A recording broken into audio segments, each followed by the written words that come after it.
Updates with अमाद के साथ मैं हूं आपका होस्ट अमादुल हसनैन। अस्सलाम वालेकुम। उम्मीद करता हूं आप खैरियत से होंगे। आप देख रहे हैं मेरा यूट्यूब चैनल। इंतहाई शर्मिंदगी के साथ कहना पड़ता है कि पाकिस्तान के अंदर कुछ ऐसे सहाफ़ी मौजूद हैं जिनको जब कोई कंटेंट ना मिले, जब उनको कोई बात करने के लिए मौजू ना मिले, तो वो रेटिंग को हासिल करने के लिए एक न्यूज़ चैनल के ऊपर बैठ के कुछ इस तरह के किसी शख्स के ऊपर इल्ज़ामात लगाते हैं जिन इल्ज़ामात का उनके पास ना तो कोई सबूत होता है, ना उन्होंने अपनी आंखों से देखा होता है।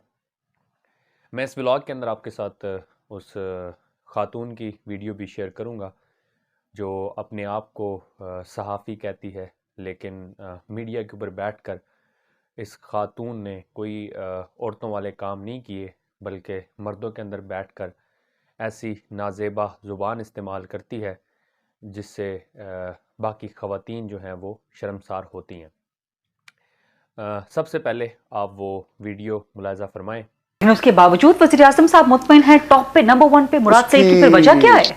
पता नहीं, वो रेहाम की किताब में लिखा हुआ है, पता नहीं किस लिए मुतमिन होंगे इनसे, आई डोंट नो।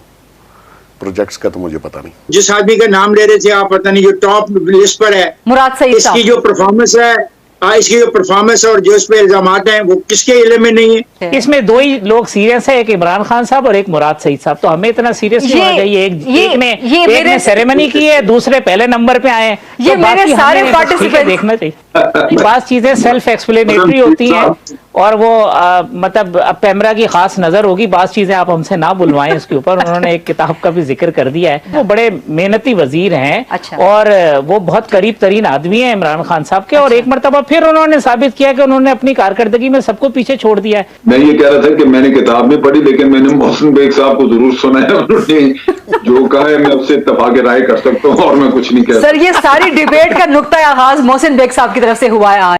जी, आपने ये वीडियो देखी कि किस तरह से ये एक निजी टीवी चैनल पे बैठकर एक वफाकी वज़ीर के बारे में गलीज़ ज़ुबान इस्तेमाल कर रही हैं।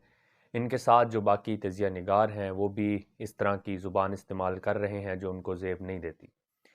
असल में हकीकत कुछ और है। ये जो ख़ातून है, ये पहले नवाज़ शरीफ साहब के दौरे हुकूमत में नवाज़ शरीफ साहब जब भी किसी फ़ॉरेन डेलीगेशन के साथ जाते थे टूर पे, तो ये मोहतरमा उनके साथ होती थी और उनकी मुकम्मल तौर पर कवरेज किया करती थी।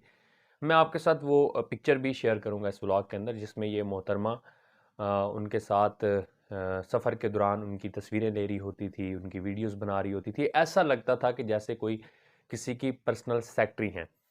तो ये चाइना का टूर होता, या ये सऊदी अरब का टूर होता, या ये अमेरिका का टूर होता, या ये कहीं और किसी और कंट्री का टूर होता, यूरोपियन कंट्रीज़ का टूर होता, या मलेशिया का टूर होता, कोई भी टूर होता, तो ये मोहतरमा उस डेलीगेशन का हिस्सा होती थी, उनके साथ जाती थी, उनको मुकम्मल तौर पर कवरेज देती थी और ये अपनी वो पर्सनल सेक्रेटरी की तमाम जिम्मेदारियां अदा कर रही थी। अब इमरान खान साहब की हुकूमत आई तो इमरान खान साहब की तो वो आदत नहीं है कि दूसरे लोगों को साथ लेके जाए।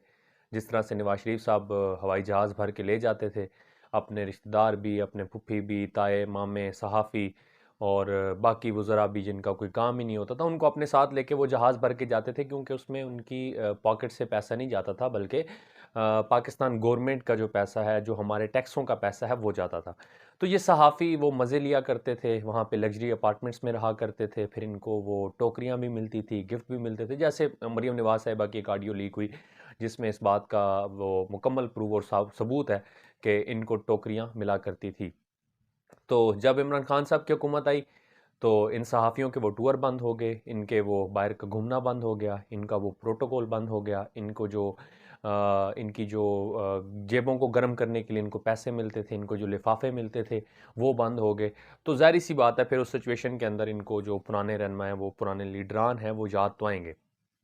तो अभी इनको जब इमरान खान साहब की ज़ात के ऊपर कोई ऐसा सबूत नहीं मिलता करप्शन का, या कोई ऐसा प्रूफ नहीं मिलता जिसको बुनियाद बनाकर वो इमरान खान साहब पे तनकीद करें, तो फिर वो बिला वजह की तनकीद के लिए वो फिर कुछ इस तरह का मौजू सेलेक्ट करती हैं जिसकी वजह से उन्हें रेटिंग भी मिलती है, और वो मौजू शायद इस तरह निजी टीवी चैनल के ऊपर बैठ के करने वाला भी नहीं है।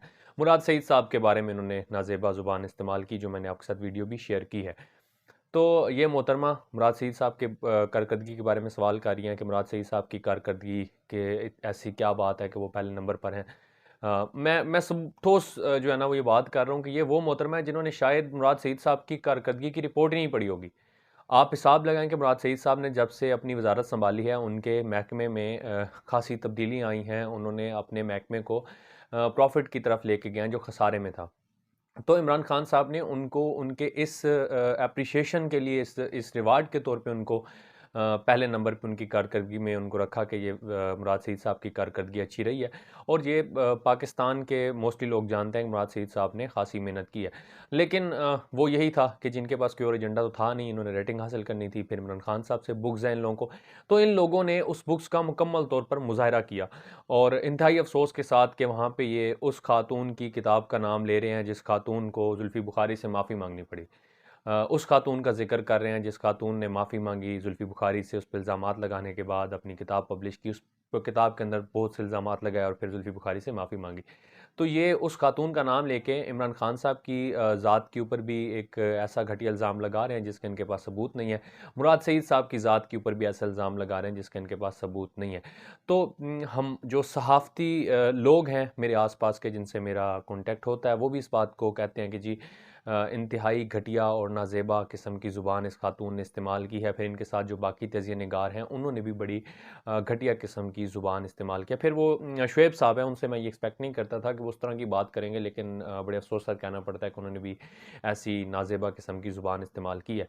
तो ये सहाफ़त का जो असल चेहरा है उसको ये लोग मजरूह कर रहे हैं और ये कुछ गिने चुने लोग हैं जो एक मखसूस एजेंडे के ऊपर जो नवाज शरीफ के बयानियों को प्रमोट करने के लिए मौजूद हैं, इमरान खान साहब के ऊपर दिन रात तनकीद करते हैं। तो ये इनके वो चेहरे सामने आ रहे हैं, दुनिया इनके चेहरे देख रही है, पाकिस्तान की आवाम भी इनके चेहरे देख रही है और इस कल वाले प्रोग्राम की जितनी मजम्मत की जाए वो कम है। आज तक के लिए इतना, इंशाल्लाह नेक्स्ट व्लॉग के अंदर हम न्यू अपडेट के साथ हाजिर होंगे। तब तक मुझे इजाज़त दीजिए। अल्लाह हाफ़िज़।